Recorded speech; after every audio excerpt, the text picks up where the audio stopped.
નમસ્તે દોસ્તો, મારું નામ આશાવરી છે. હું 29 વર્ષની એક વિધવા છું. ભલે હું 29 વર્ષની હોઉં, પણ હું દેખાવમાં હજી પણ ખૂબ જવાન અને આકર્ષક લાગુ છું. મારા પતિ સિલાઈ મશીન પર કપડાં સીવવાનું કામ કરતા હતા.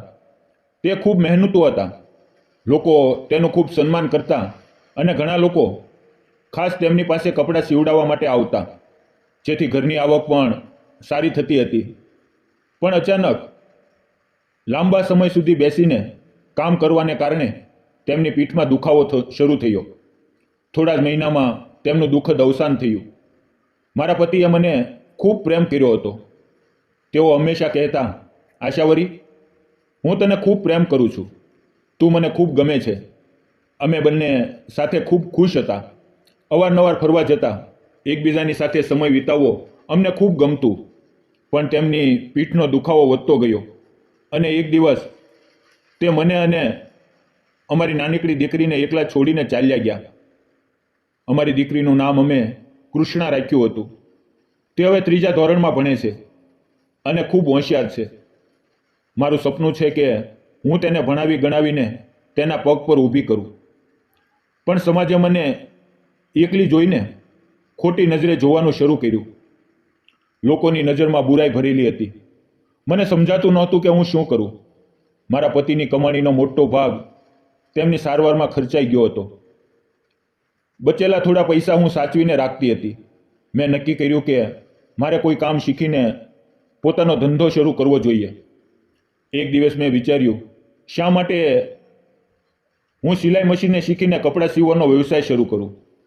મેં નક્કી કર્યું કે હું મહિલાઓ માટે જમ્પર, બ્લાઉઝ, સાડીના ફોલ છેડા, નાની મોટી ગોદડી, આવું બધું સીવવાનું શીખીશ. શરૂઆતમાં આ બધું સરળ નહોતું. અમારા ઘરથી અડધો કિલોમીટર દૂર એક યુવક સિલાઈનું કામ કરતો હતો. મારી એક સહેલીએ કહ્યું, સતીશ ટેલર તને જમ્પર અને સાડીને ફોલ કરતાં શીખવી દેશે. એક દિવસ સવારે હું કૃષ્ણાને સ્કૂલે મૂકીને તેની દુકાને પહોંચી. લગભગ 5:15 વાગ્યા હશે. દુકાન ખુલ્લી હતી અને અંદર કોઈ ગ્રાહક નહોતું. મેં દરવાજેથી ડોક્યું કર્યું. એક યુવક સિલાઈ મશીન પર કંઈક સીવતો હતો. મેં દરવાજો ખખડાવ્યો અને પૂછ્યું, અંદર આવી શકું? તેણે મારી સામે જોયું અને હું પણ તેને જોવા લાગી. તે ખૂબ જ સુંદર હતો. અમારી નજરો એકબીજા સાથે અથડાઈ. હું અંદર ગઈ. તેણે પૂછ્યું, બોલો, શું જોઈએ? મેં કહ્યું, મારું નામ આશાવરી છે. મારે જમ્પર, સાડીના ફોલ અને સિલાઈ મશીનનું બધું કામ શીખવું છે. તેણે કહ્યું, ઠીક છે.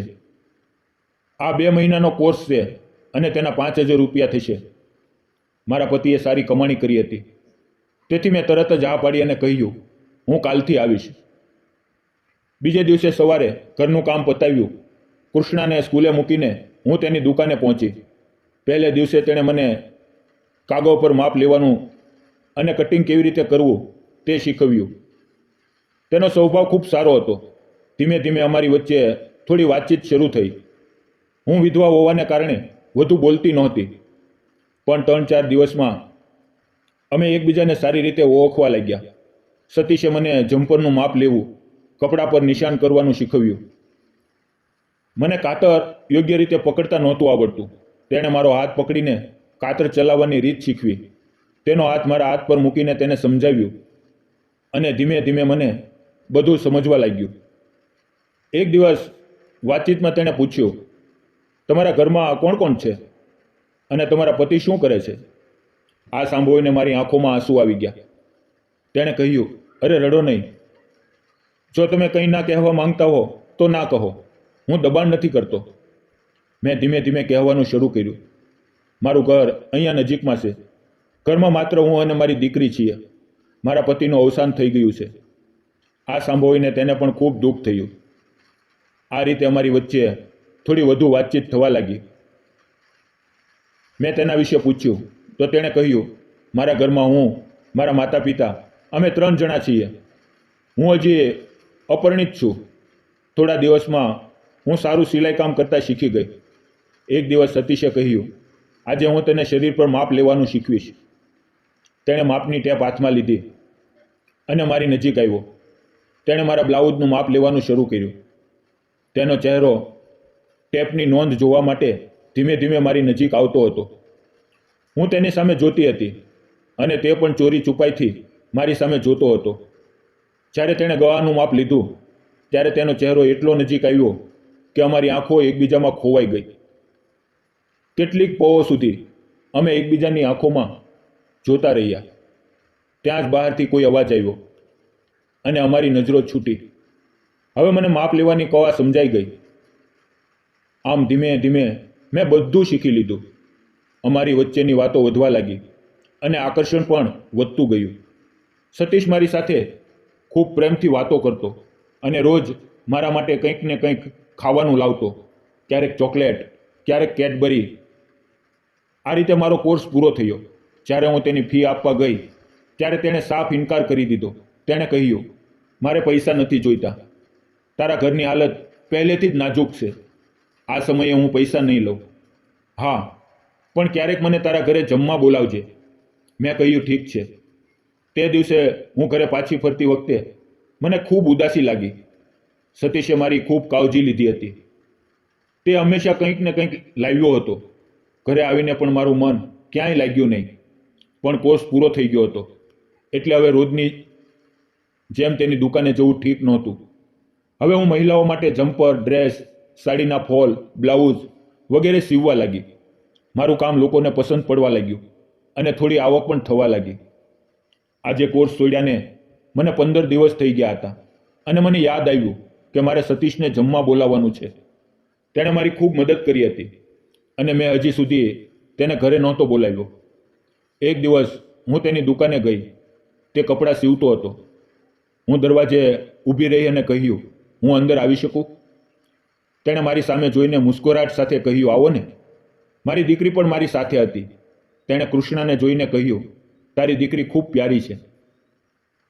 મેં કહ્યું, હું તમને જમવાનું નિમંત્રણ આપવા આવી છું. તમને ક્યારે ફુરસદ હશે? તેણે કહ્યું, કાલે બપોરે આવી જઈશ. મેં તેને હસતા હસતા કહ્યું, ઠીક છે, અને હું જવા લાગી. ત્યાં જ તેણે ખિસ્સામાંથી 500 રૂપિયાની નોટ કાઢી અને કૃષ્ણાના હાથમાં મૂકી દીધી.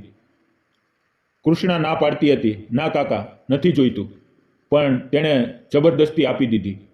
થોડે દૂર ગયા પછી કૃષ્ણાએ મને કહ્યું, મમ્મી, કાકાએ મને પૈસા આપ્યા. મેં જોયું તો ખરેખર 500ની નોટ હતી. મારું મન ખૂબ ભાવુક થઈ ગયું. સતીશ હંમેશા મારી મદદ કરતો હતો અને એ પણ મને કહ્યા વિના. બીજે દિવસે બપોરે તે જમવા આવવાનો હતો. મેં ઘર સાફ કર્યું, બધું વ્યવસ્થિત કર્યું અને તેના માટે જુદા જુદા પ્રકારનું ભોજન બનાવ્યું. બપોરથી જ હું તેની રાહ જોતી હતી, પણ તે બપોરે ન આવ્યો. ધીમે ધીમે સાંજ થવા લાગી. મને લાગ્યું કે કદાચ આજે તે નહીં આવે. ત્યાં જ રાતના 8:30 વાગ્યે દરવાજો ખખડવાનો અવાજ આવ્યો. મેં દરવાજો ખોલ્યો તો સામે સતીશ ઊભો હતો. તેણે કહ્યું, માફ કરજો, અચાનક ખૂબ જરૂરી કામ આવી પડ્યું હતું એટલે મારે શહેરમાં જવું પડ્યું. મેં હસતા હસતા કહ્યું, કોઈ વાંધો નહીં. પછી મેં તેને જમવાનું પીરસ્યું. તેણે કહ્યું, હું એકલો નહીં ખાઉં, આપણે ત્રણેય સાથે જમશું. અમે ત્રણેય બેસીને જમવા લાગ્યા. તેણે મારા બનાવેલી રસોઈના ખૂબ વખાણ કર્યા. અમે હસતા રમતા વાતો કરતા જમ્યા અને ખૂબ આનંદ કર્યો. સતીશ આવ્યો ત્યારે કૃષ્ણા માટે ઢગલો સામાન લાવ્યો હતો.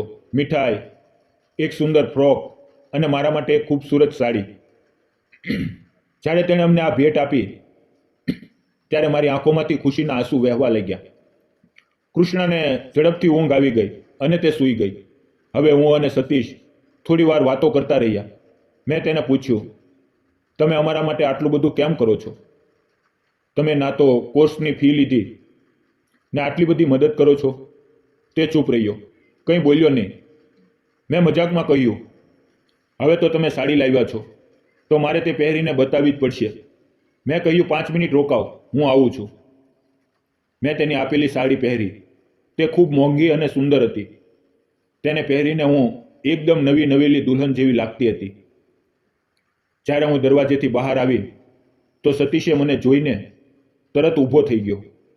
તે મને એક ટક જોતો રહ્યો. હું ખરેખર તે સાડીમાં ખૂબ સુંદર લાગતી હતી. થોડી વાર સુધી તે મને જોતા જ રહ્યા. મેં તેમની સામે હાથ હલાવ્યો તો તે હોશમાં આવ્યા અને બોલ્યા, તું આ સાડીમાં ખૂબ સુંદર લાગે છે. મેં હસતા હસતા કહ્યું, થેન્ક યુ. તેણે કહ્યું, તને જોઈને મને અહીંથી જવાનું મન જ નથી થતું. મેં ચોંકીને કહ્યું, શું કહ્યું? સાચું બોલો. તે થોડીવાર શાંત રહ્યો, પછી બોલ્યો, શું હું સાચું કહું? મેં કહ્યું, હા, સાચું કહો. સતીશે મારો હાથ પોતાના હાથમાં લીધો અને બોલ્યો, હું સાચું કહું છું. મને તું ખૂબ ગમે છે. હું તને પ્રેમ કરું છું. આ સાંભળીને મારી આંખોમાંથી ખુશીના આંસુ વહેવા લાગ્યા. હું મારી જાતને રોકી ન શકી અને તેને ગળે લગાડી લીધો. બીજે દિવસે સવારે તે ઘરે ગયો અને તેના માતા પિતાને બધું સાચું કહી દીધું. તેણે કહ્યું, મને આશાવરી ગમે છે અને હું તેની સાથે લગ્ન કરવા માંગુ છું. પછી તે તેના માતા પિતાને લઈને મારા ઘરે આવ્યો. આ જોઈને હું ચોંકી ગઈ. ચા નાસ્તા પછી તેની માતાએ વાત શરૂ કરી. સતીશને તું ગમે છે. જો તારી પણ ઈચ્છા હોય તો અમે તને અમારી વહુ બનાવવા માંગીએ છીએ. આ સાંભળીને મારી આંખો ફરી ભરાઈ ગઈ. મેં મનમાં વિચાર્યું, મારે પણ સહારાની જરૂર છે. લોકો મને ખોટી નજરે જુએ છે, પણ સતીશને મારા ભૂતકાળથી કોઈ ફરક નથી. તે મને પત્ની તરીકે સ્વીકારે છે અને કૃષ્ણાને પોતાની દીકરી માને છે. મેં હા પાડી. સાસુમાએ કૃષ્ણાને પૂછ્યું, તને સતીશ પપ્પા તરીકે ગમશે? કૃષ્ણાએ ખુશીથી હા કહી અને તેની દાદી પાસે જઈને ચોંટી ગઈ. ઘરનું વાતાવરણ ખુશીઓથી ભરાઈ ગયું. બીજા જ દિવસે અમારા લગ્ન થઈ ગયા અને અમે નવો સંસાર શરૂ કર્યો. હવે અમે બંને મળીને સિલાઈનું કામ કરીએ છીએ. કૃષ્ણા સ્કૂલે જાય છે અને બધું સારું ચાલે છે. સતીશ મને ખૂબ પ્રેમ કરે છે અને કૃષ્ણાની પોતાની દીકરીની જેમ કાળજી લે છે. તો દોસ્તો, હું એક વિધવા હોવા છતાં મેં સતીશ સાથે લગ્ન કરીને ખોટું કર્યું કે સાચું? આ તમે મને કોમેન્ટમાં જણાવજો. અને હા, મારી આ જીવનકથા તમને કેવી લાગી તે પણ જરૂર લખજો. જો તમને આ વાર્તા ગમી હોય તો ચેનલને લાઈક, શેર અને સબસ્ક્રાઈબ કરવાનું ન ભૂલતા. મિત્રો, ક્યારેક જિંદગી વચ્ચે રસ્તે થંભી જાય છે, પણ જો કોઈ હાથ પકડવા આગળ આવે તો એ જ જિંદગી ફરી ખીલી ઉઠે છે. હું એક વિધવા હોવાને કારણે મેં સમાજની ત્રાસી નજરો અને તિરસ્કારો સહન કર્યા, પણ જ્યારે પ્રેમ, સમજણ અને સાથ મળ્યો તો મારી જિંદગી નવેસરથી શરૂ થઈ. જો તમે એકલા છો, તૂટેલા છો, તો પણ પોતાના પર વિશ્વાસ રાખજો, કારણ કે કોઈકને કોઈક તમારી જિંદગીને ફરી સુંદર બનાવવા માટે તમારી રાહ જોતું હશે. આ વાર્તા તમને કેવી લાગી? ચેનલને લાઇક, શેર અને સબસ્ક્રાઇબ જરૂર કરો.